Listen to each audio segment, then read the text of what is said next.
Let's go. Let's get it. I'm All super right. excited to be here today talking about a hot topic that's near and dear to our hearts. As you guys know, this is our community building, one of our kind of community building attempts. We like to get on the call with you guys, nerd out about various topics, help you however we can, whether you're a client or just a friend or whoever. This is all about helping each other. We take questions. Usually it'll be kind of a presentation of sorts toward the beginning. Then it's open up for questions, but you can drop questions in the chat anytime. And we hope you have a great time and enjoy it. Yep. For those of you who are just joining for the first time, welcome to the Growth Clinic. We do these every Wednesday at 12 p.m. Eastern Standard Time. I'm Jarrett, Director of Marketing and Web Mechanics. Chris is our co-founder, CEO, and fearless leader. And we have a very exciting topic today and a very exciting guest we'll announce in just a moment. And it's all about the rise of automation and AI with ads, right? So what we've noticed over time is, the platforms, Google, Facebook, et cetera, are taking more and more control away from the advertisers and putting more and more control into the hands of their automated systems, right? So automated bidding systems and ad AI and so forth. So the question is, how can we as advertisers thrive in the era of the robots? And how can we train the robots to make our campaigns more effective and take advantage of these powerful algorithms? So joining us today to help illuminate this topic is our wonderful media buyer extraordinaire, Google Ads tactician, and all-around awesome person, Julia Berry, who is an amazing marketer here at Web Mechanics. She's a very smart advertiser, and she's been hands-on in the robots and has a story to tell about the impact it's had on our clients, and has a lot of insight on how you can use these automations in your campaigns starting tomorrow with relatively light lifts. So Julia, welcome to the Growth Clinic. Thank you for joining us. Thank you. Yeah, I'm excited. Just to give a little bit of background, in terms of using AI and being able to leverage machine learning in Google Ads, that was something I've kind of been at the complete other end of the spectrum. When I first started in digital marketing, I was at a company where I was kind of learning like the old school practices. So I was very hands-on in the manual CPC bidding for like individual keywords, and the conversion tracking wasn't consistent. We were not able to leverage machine learning, but coming to web mechanics, it was a completely different world. And so that's what I've been immersed in for the last couple of years, with going from bidding on individual keywords myself to making sure that as many campaigns as possible can utilize smart bidding strategies, being able to offline conversion imports data from CRMs into the ad accounts for the ad accounts to learn off of that data. It's completely different, and it really makes a difference when you can get this up and running in your accounts if it already isn't present.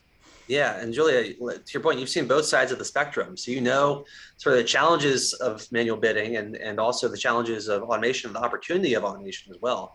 So you can kind of bridge that gap for us in terms of how to get from here to there. So first off, let's take a step back and kind of look at it at a high level. Like when we're talking about AI, machine learning, in digital advertising, what do we mean by that? And why should we as marketers or advertisers care? Yeah, so basically, Google is going to be able to look at way more data signals than an average individual person can at any one given time. And then they will be able to use a multiplicity of different data sets in your accounts in order to make sure that real-time bidding is as competitive as possible. So these crucial decisions can be made constantly with machine learning in a way that even if you were as hands-on as possible, if your ads are running 24/7, you're not able to do that 24/7 365 days a week. And Google it's also important to be able to leverage the data and all of the knowledge that Google has and can use in its bidding strategies for you. Because Google, this is the future. Every time Google has a new presentation about, where the future of conversions data and Google Ads search is heading, it's always, heavily baked, leveraging conversion data and machine learning is heavily baked into the current and future strategy. Whereas, manual CPC isn't being entirely sunset, but it's certainly something that Google is, directly telling its advertisers, to try to get them moving away from those strategies when possible. Yep. Yep. And Chris, I know you've seen, a lot of this transition in action. What's your perspective? Like, what's the why for advertisers now, especially more than ever?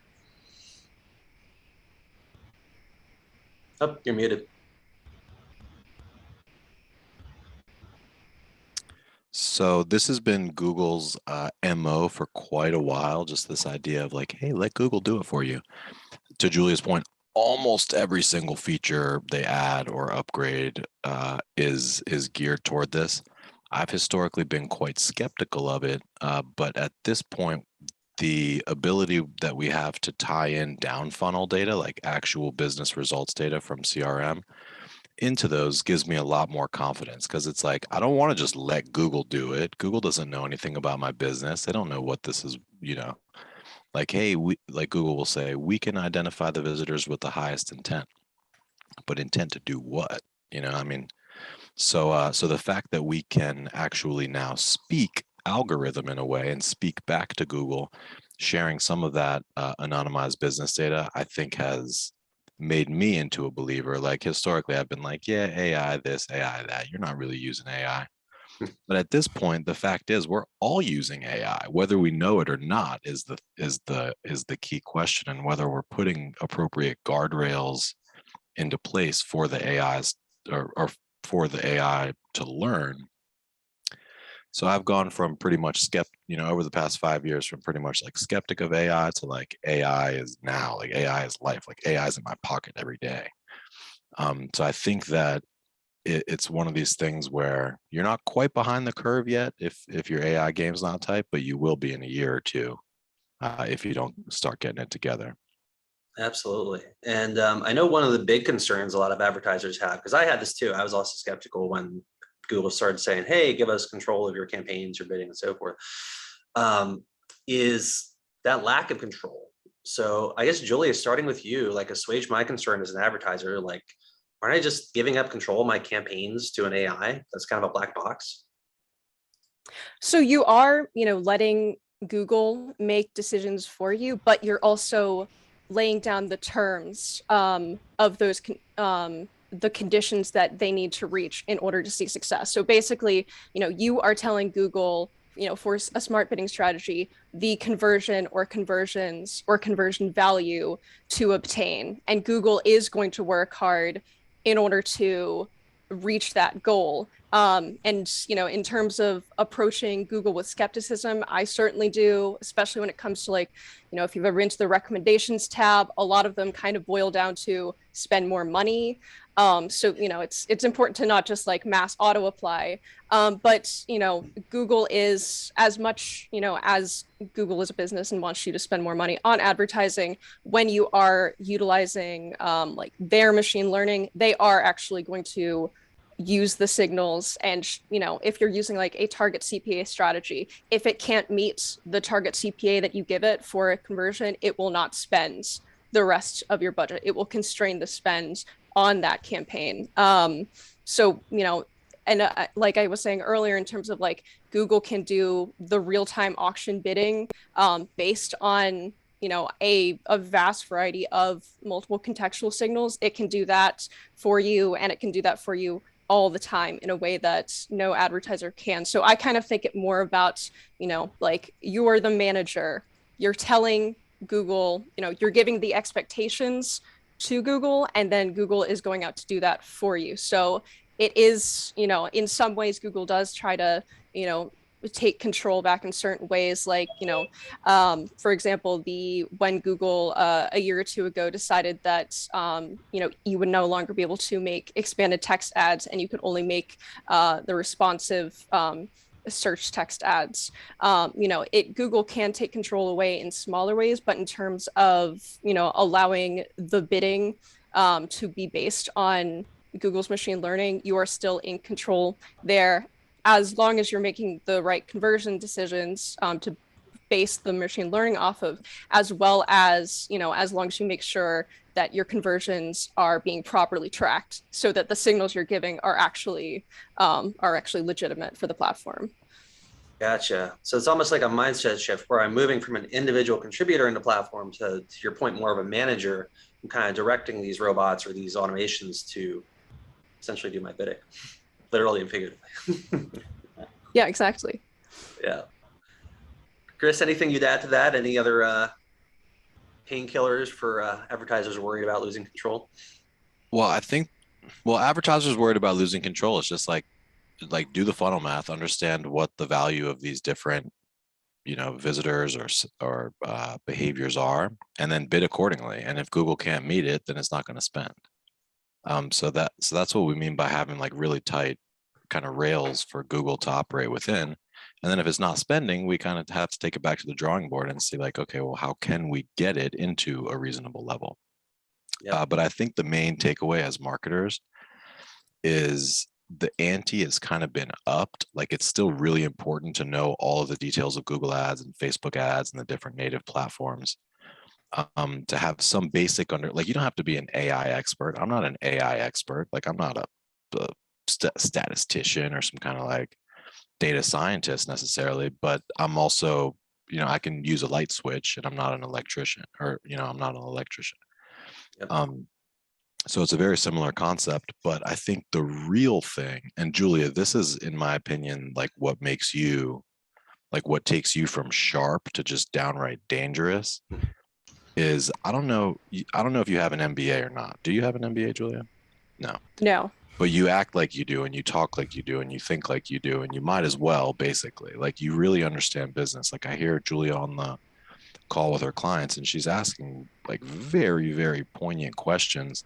So I think the best thing that we can do as marketers is like, if you're not currently getting kind of a street MBA where you are currently, you might want to check out. I mean, there's a lot of stuff on YouTube, Khan Academy you can just read about, but upping your business acumen and your ability to ask really, really good questions and identify like meaningful trends and then translate that back to the rules of the ad platform. That's like where the strategist of the future is, I think. 100%, definitely. So it's not like a Google Ads expert that knows a thing or two about business. It's like a business pro that knows a good bit about Google Ads. Yep. Makes sense. Let's get boots on the ground. So like if I were to log in my Google or my Facebook account today and start looking around, what are some opportunities to automate or to train these algorithms I have at my fingertips that I may or may not have seen, or maybe I've seen that and I'm like, oh, that's interesting, but never really played around with it yet? Well, in terms of things that you wouldn't necessarily consider machine learning, but they are, in fact, ways that Google is using all of its amassed data in order to make smart decisions for your account. One example would be like broad match keyword targeting, where you are giving Google a few keywords. I'm a big fan of the 3 to 5 word keywords for broad match. And it's going to, use that as a basis to match to keywords that, are not as close as a phrase match variants, but it's kind of looking for intent.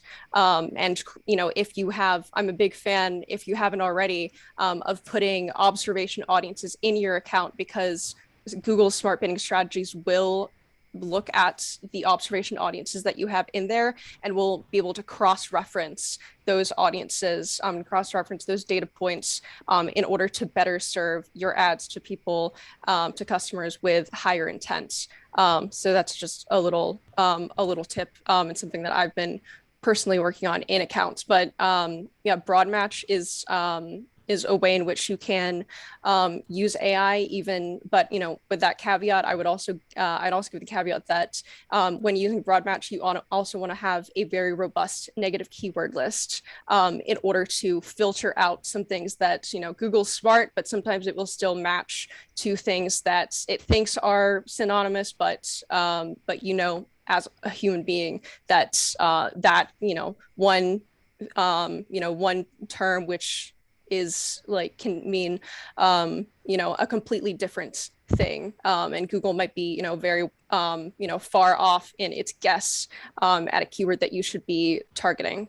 So just making sure that your negative keyword list is updated, so you can, and that's a way in which you can also just, as the marketer, you have more time with the smart bidding strategy to go into other parts of the interface, like the search queries, to see what keywords are you bringing in, especially now that in the past couple of years Google's exact match keywords aren't always exact match. Sometimes they do have close variants that they match to, and sometimes not so close variants. and sometimes not so close variants, even though they claim to be.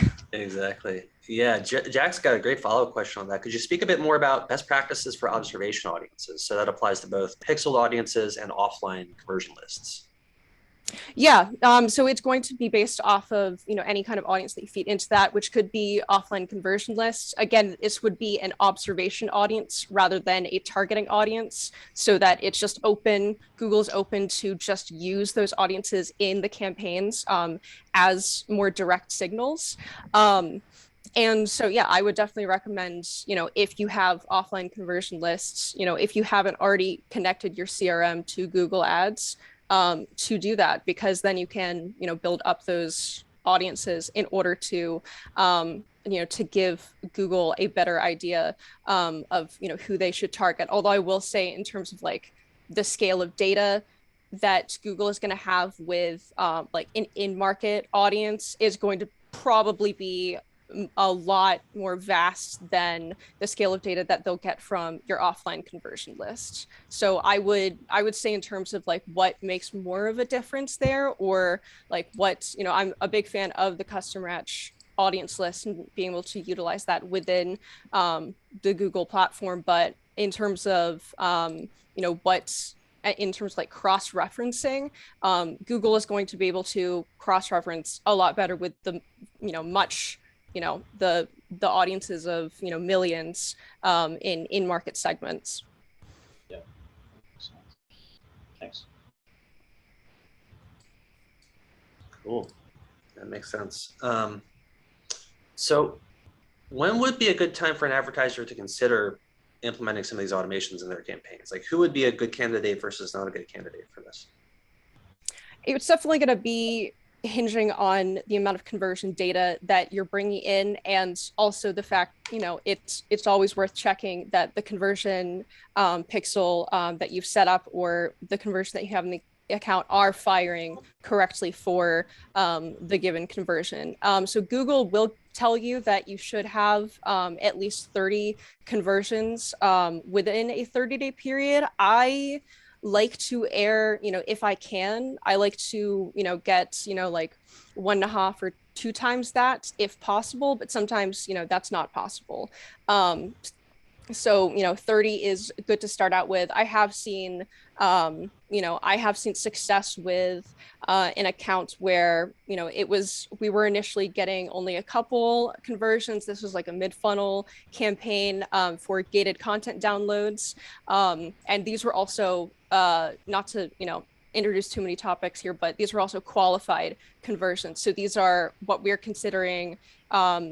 These are we're firing a specific pixel for those conversions based on a parameter or a condition that they meet, where they are a viable customer for us. So in this example, this is for a wealth management company, where in order to meet with a wealth planner of theirs, you have to have at least $500,000 in investable assets. So people who do select at least $500,000 in investable assets or more, they are considered a qualified conversion. So ideally, your data would be on a qualified basis, but if you're just starting out, that might not be possible. You might not have, you can't, you're probably not going to be able to set up qualified conversion data tomorrow. So, but what you can do is, just give it time to give the platform time to accumulate, at least 30 conversions within a 30-day window. And if that's not possible,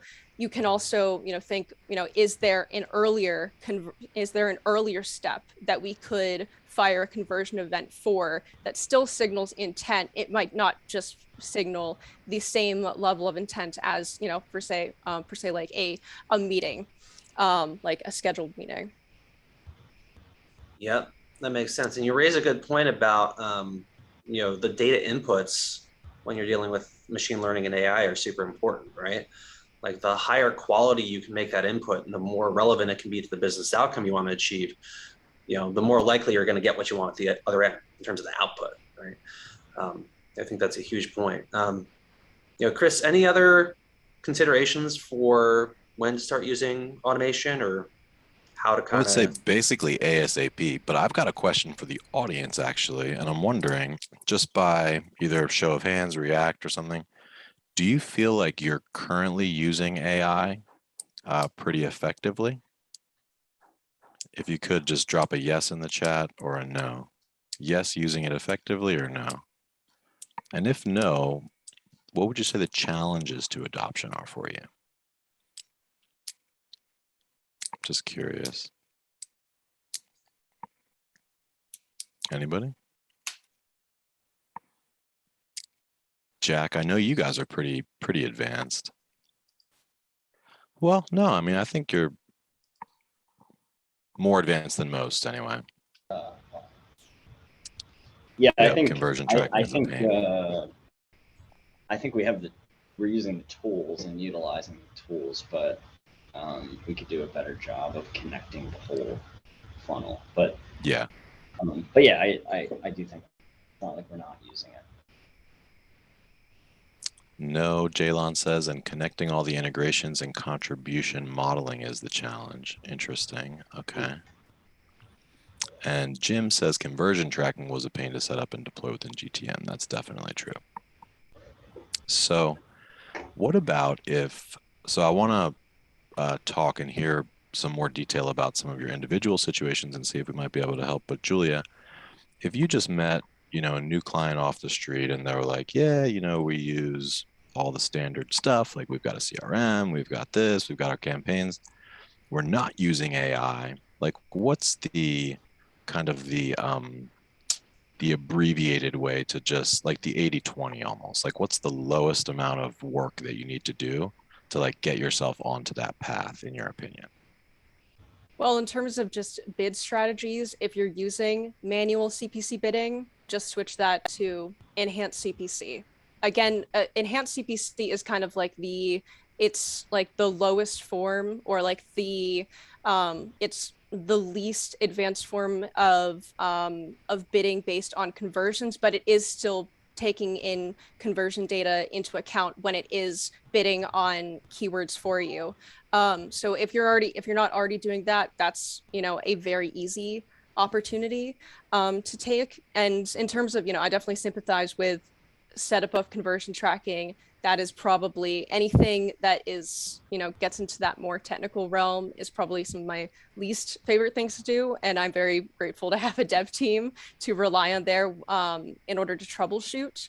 But, if you do have, some kind of dev team at your disposal, either like within your agency or within your own team, it's very much worth the effort to get the conversion tracking set up. Otherwise, you're not able to tell Google what it should be seeking. Then the signals that, in terms of like success data on your side, the amount of like performance, like, this is an indicator of high performance.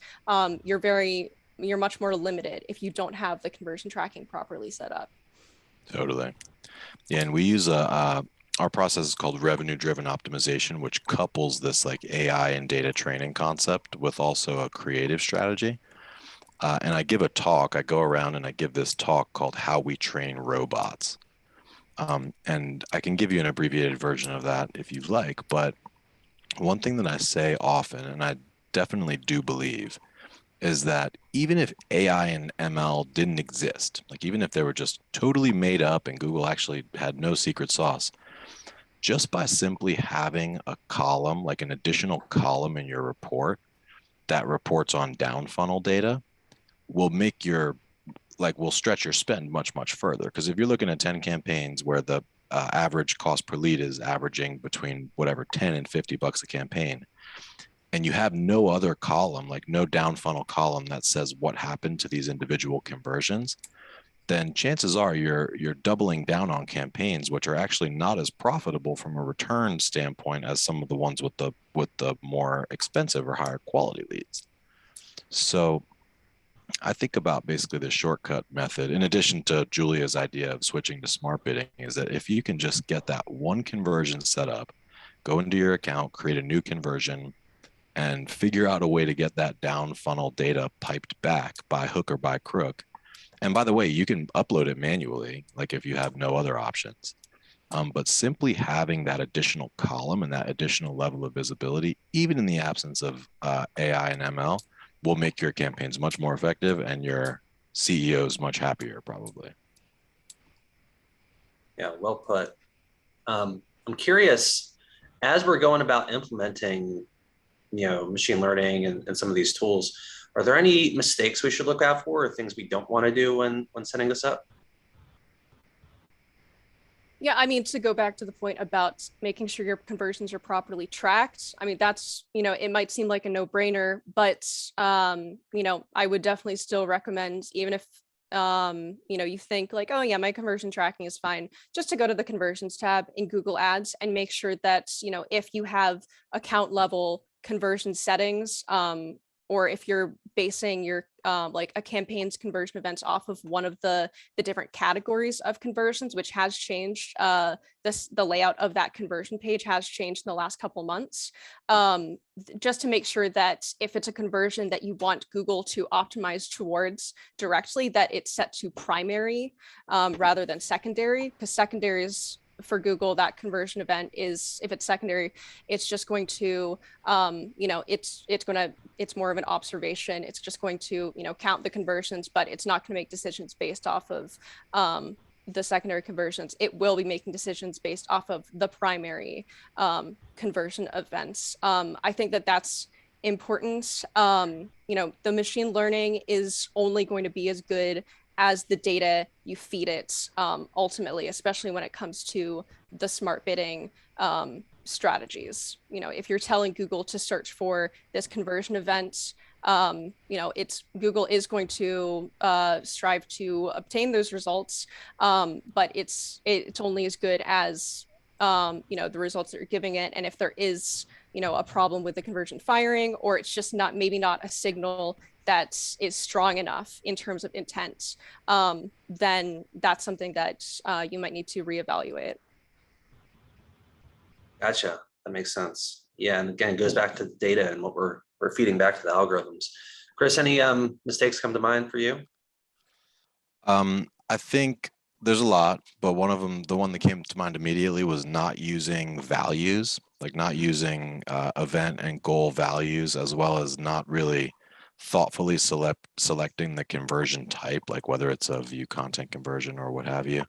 I've been harping on conversion values, it feels like, for a decade, but it makes a lot of sense for a lot of reasons. But then the other thing would be sometimes tracking breaks, or there's many cooks in the kitchen, or there's been changes made to the website that aren't reflected in the tracking. So as much of a pain in the ass as it is, unfortunately, like we do have to battle this this tracking issue. So I think just like a periodic, just looking through, troubleshooting, verifying that the goals and events are all still firing appropriately across the different platforms is a really important activity to do periodically. We've got a tracking debugger, which Derek Cav built, and it's just a Chrome extension whereby you can view the page, or you can inspect an element, and you can go through a post-click experience, and it will show you visually like which tags and signals are firing for the major ad platforms. So you can feel free to grab that. If you just search for Web Mechanics Tracking Debugger, you should find it. But that's a really useful tool, and I think that that is one of the big things, is that tracking does break over time. Yeah, Jim, for sure. Yeah, you want to set those conversion values high when they're important and low when they're unimportant. Make it relative, right? It's huge. Great point. So what results? So tell me on the benefits then. So we're gonna make this shift. We're gonna start giving more control to Google or Facebook or whatever platforms we're running ads on. What results can we expect from doing that when we set it up right, when we have the data piping and we're sending the right signals back to Google and Facebook? What's the ROI? What can we expect? Well, you can expect, if you're setting, for example, if you're using a target CPA strategy, you're going to give that goal to Google of, I want to, excuse me, I want a CPA of this amount. And if Google can't meet that, then it will, like I said before, it will not use your full budget in that campaign. However, if you're also using that strategy, you're also going to, you're going to be able to see that Google is trying to average out over a 30-day period. So that's a good example of something, you definitely, even though machine learning is taking control of real-time auction bidding, and is using machine learning in order to achieve your goals, it's definitely not a set and forget thing. It's just a Google, the machine learning, as that becomes more and more prominent in Google strategy, or Facebook, or any conversion-based ad platform, it's going to take that time away from you from the manual CPC settings, but you'll have more time to look at the data, look in the search query reports, look in full reports to see what is occurring in your account, the CRM data that's being piped in, what does that look like across campaigns and ad groups? But you also don't want to fiddle too much with the smart bidding settings, especially if it is on a target CPA or target ROAS basis. I would definitely give it a couple of days in between CPA or ROAS changes. I would also not increase or decrease those targets by more than 10 or 15% to not shock the system, and then give it a couple days after you make that change in order for Google to try to, again, it's trying to average out over the 30-day period. So you want it to give it the time to learn and understand with, if you increase the target, if you give it more room to spend, you want it to be able to make those changes, to have the learning to be able to make those decisions with the new target in mind.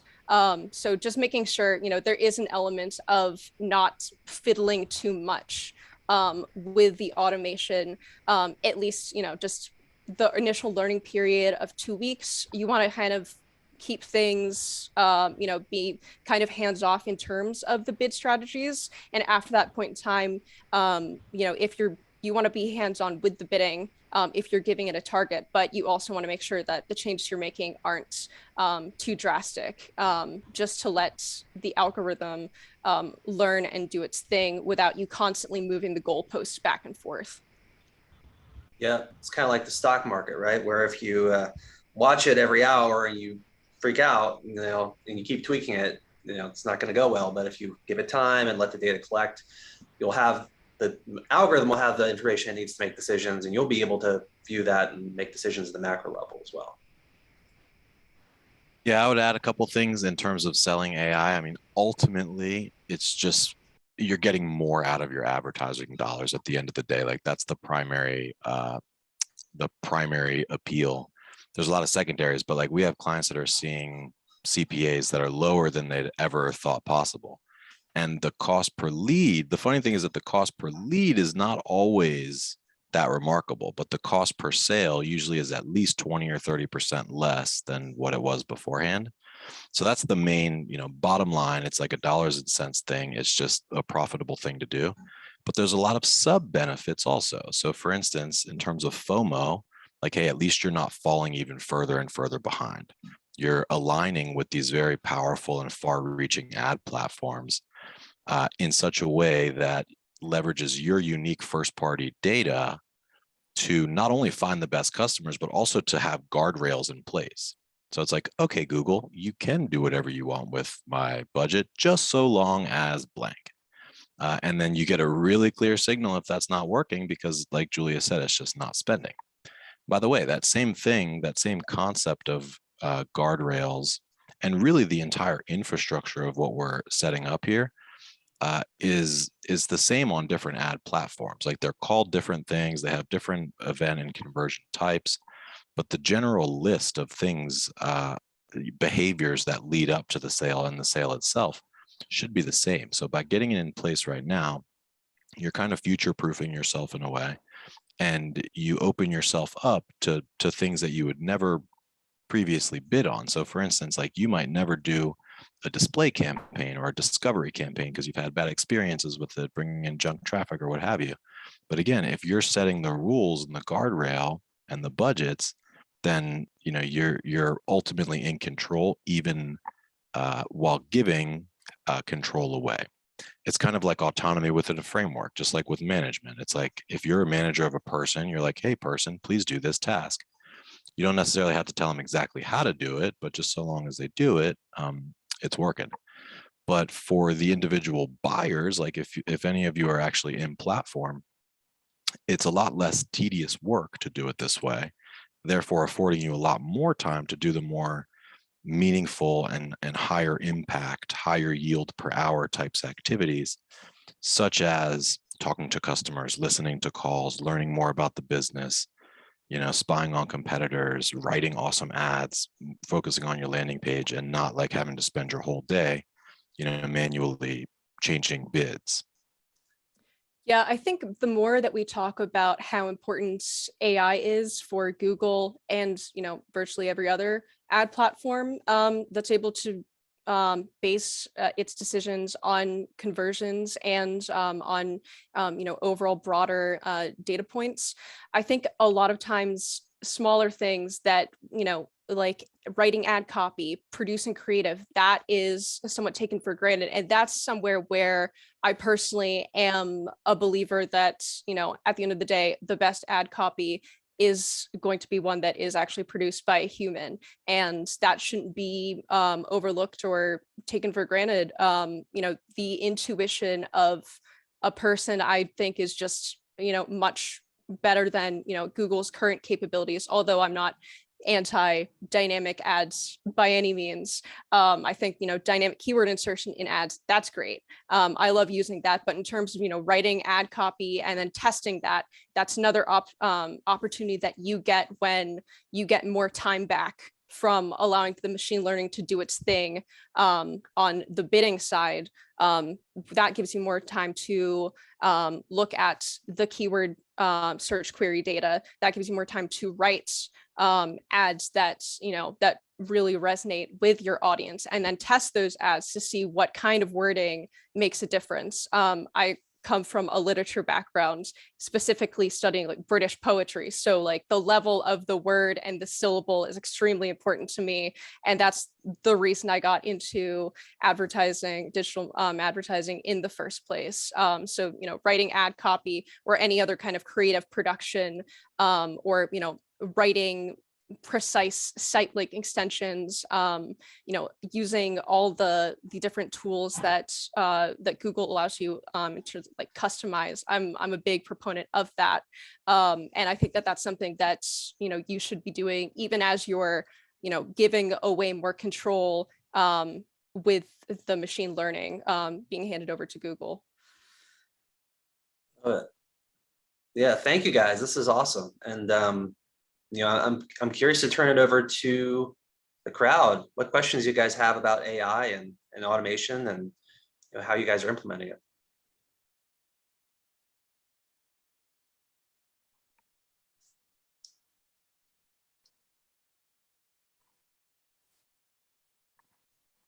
Any challenges, anything you're curious about, anything you've tested, any win stories? I'll bring up kind of like an issue that I feel like I've had at several different places, but and it's more in the narrative than the technology. But when reporting back to stakeholders, decision makers, as to what happened in any given week or any given month, Generally people don't want to hear the Facebook algorithm moved 80% of the spend to the the Spanish language ads or something, without some form of narrative behind that. Like generally there's like some form of action bias where like people want to know that we were doing something actively to make things work, and that just I've run into that like many different times in different circumstances. So I don't know if there's like a straightforward answer to it, but it's worth discussing, because as the technology improves more and more, the amount of human effort required to do that, to create the results, becomes less and less inherently. So how do you guys like think about communicating the benefits of AI while still presenting like the human value of somebody that's basically managing it? So I typically would approach it similar to the way that or similar to things that I've said earlier on this call about yes, we no longer have to focus on those things. So that frees us up to do these really high impact things. So then the question is, I guess, what are those high impact things that you could highlight, or you could do, or you could highlight more? Because yes, tendency toward, well, I think there's a bias toward action. Like stakeholders want to constantly push, so if your CPA is whatever, or if your conversion rate is 6%, like they're like, what are you doing? Like, that's good, great, you improved it from 3%. How are we getting to 7? You know what I mean? And there's a lot of ways to tackle that and to answer that. Like I would say that for every minute that you save, or every hour that you save by not having to actively and manually as much manage campaigns, sub it out for an hour of something else that's also quite useful and quite visible. Like put an exit intent survey on one of your top landing pages for a little while, and run a little survey, get some user voice, like toss it in a Wordle, show them something visual that and they just want to know, in my experience, they want to know. So we have this framework internally called AUD, accountability, understanding, direction. AUD. So for our account managers, it's like the hierarchy of needs, where you can't progress to the one point until you have the one before. So at first you got to be accountable. You got to be showing up to the calls. You got to deliver what you're saying you're going to deliver. Like you can't miss that. Otherwise everything else is ruined. Understanding is why. Why are we using AI, Jack? Oh, so that you can do other higher impact things, and we can leverage the latest technology. Good. And then the D is for direction. What are we doing next? How are we getting to that 7%?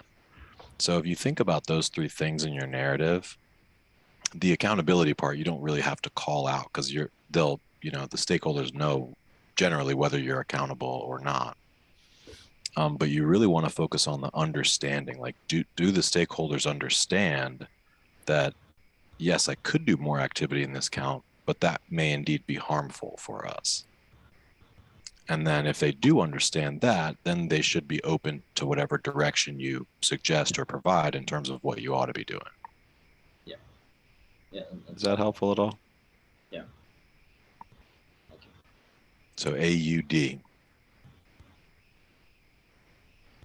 I wish I had a cooler acronym, but that's all I could come up with at the time. In my mind, I always correlate it back to the financial markets, right? Like if there's one market that's been transformed by AI, software, machine learning, you think about hedge funds, right? It didn't obviate the need for hedge fund managers. It just made those hedge funds that adopted AI, the go-tos, and that much more effective. And the ones that didn't, well, there's nobody on the floor trading paper like they used to back in the 1950s, right? So it's a very different ecosystem. And the reason is because as these companies adopted AI and they were able to get to this level where they're letting the AI do a lot of that work, and then they were still able to have that human input to think about the macro trends and make decisions accordingly, right?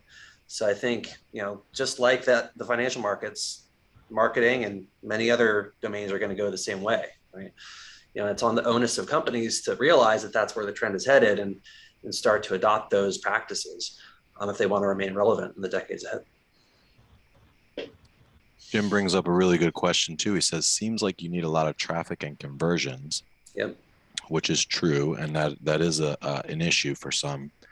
The key is to elevate the set point to a point higher in the funnel.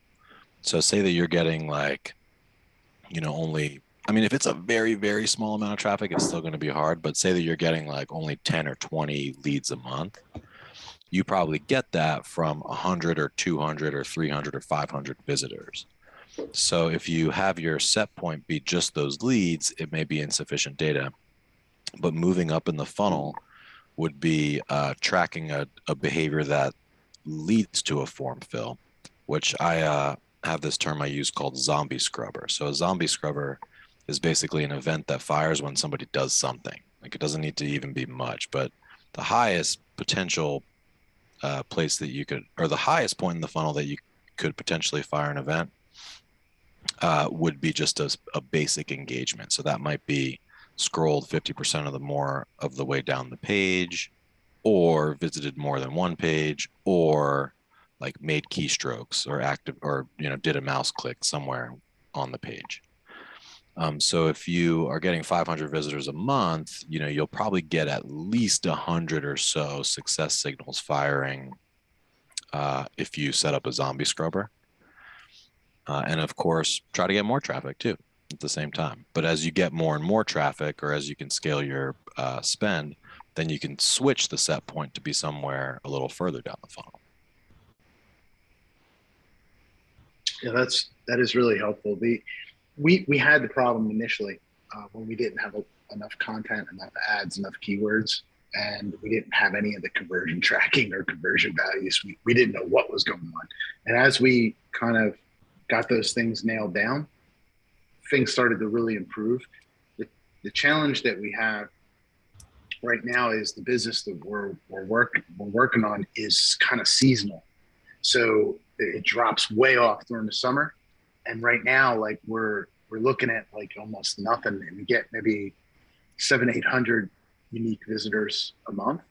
And then during the season, toward the end of the year, beginning of the following year, it spikes way up. And we're trying to like do things like ROAS and whatnot.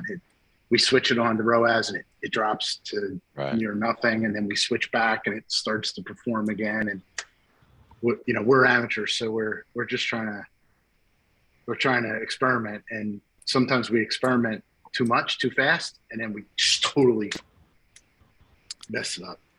Yeah, I would say so go back to the concept of having columns. So right now you're looking at like clicks and form submissions mostly, or impressions, clicks, form submissions. So you can say what the cost of each of those things are, but if you could find a spot in between click and form submission, like call it a real person, cost of getting a real person to the website. So that'll be higher than your cost per click. But if you know the cost of a real person, then you could probably extrapolate out what the cost of a conversion would be, and therefore scale more confidently. You still wouldn't have like super bulletproof confidence the way that you would if your guardrails were set around like at a ROAS level. But at least you know and can control your cost per actually getting an interested human to the website. Yeah, that's cool. Thank you. Yeah. That's helpful. Cool. All right. Well, wrapping up here.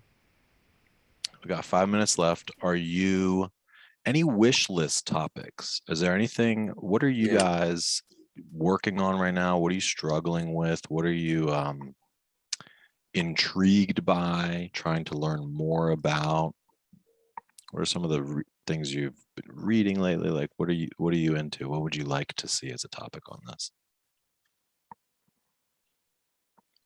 I don't know if it's directly related, but we've been really intrigued by these tools like Mixpanel, so that we can build some dashboarding and see where, like in our funnel, it's the typical SaaS B2B type funnel. You're going through, start a trial, go through some hard steps to make the trial worthwhile, and then where does it stop?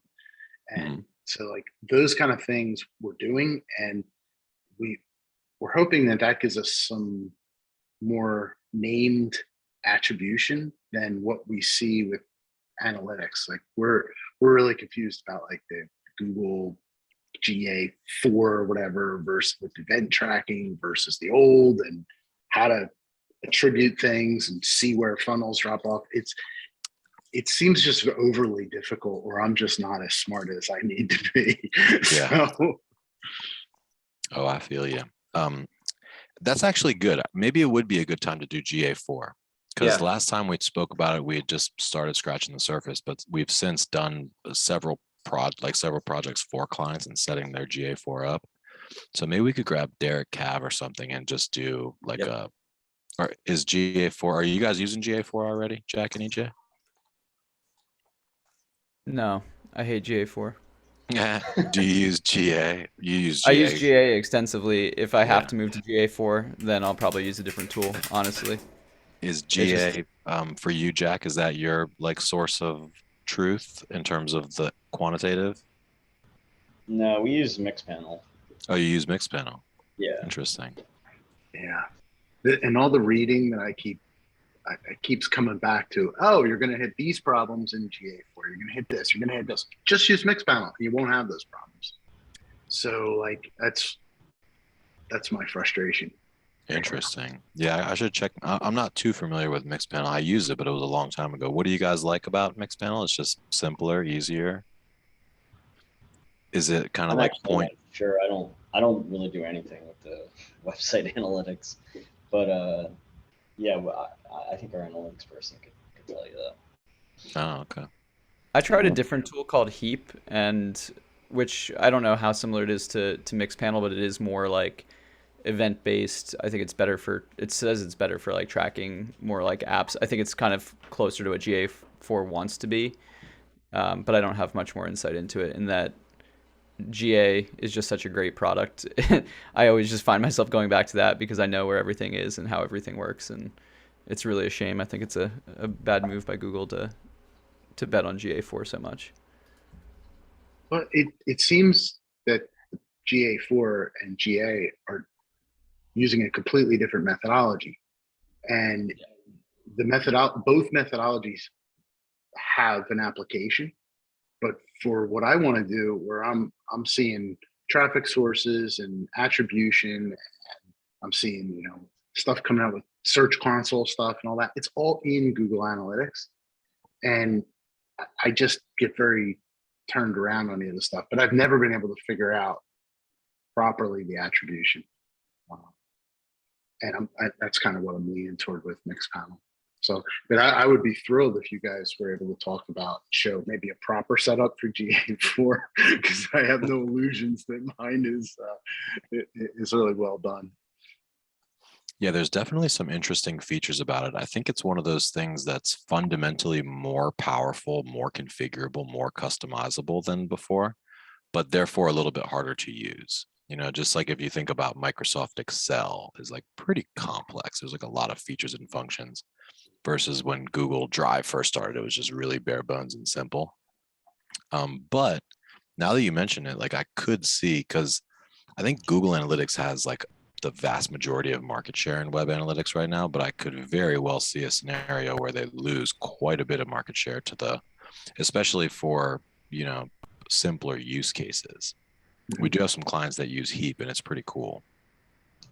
Interesting. I gotta go, guys, but it was great seeing everyone again this week, and Likewise. see you guys next week. Heck yeah. EJ, good to see you. Yeah, we'll be back next week with another one. Appreciate y'all as always. Feel free to shoot us a note. You can hit win@webmechanics.com at any point. It'll come to me, Jared, and a couple other people. We'll get back to you. That's great. Thank you so much. Cool. Thank Good you to see you. guys. Thank Have you, a great guys. day. We'll Be talk well. soon. Bye-bye. Bye.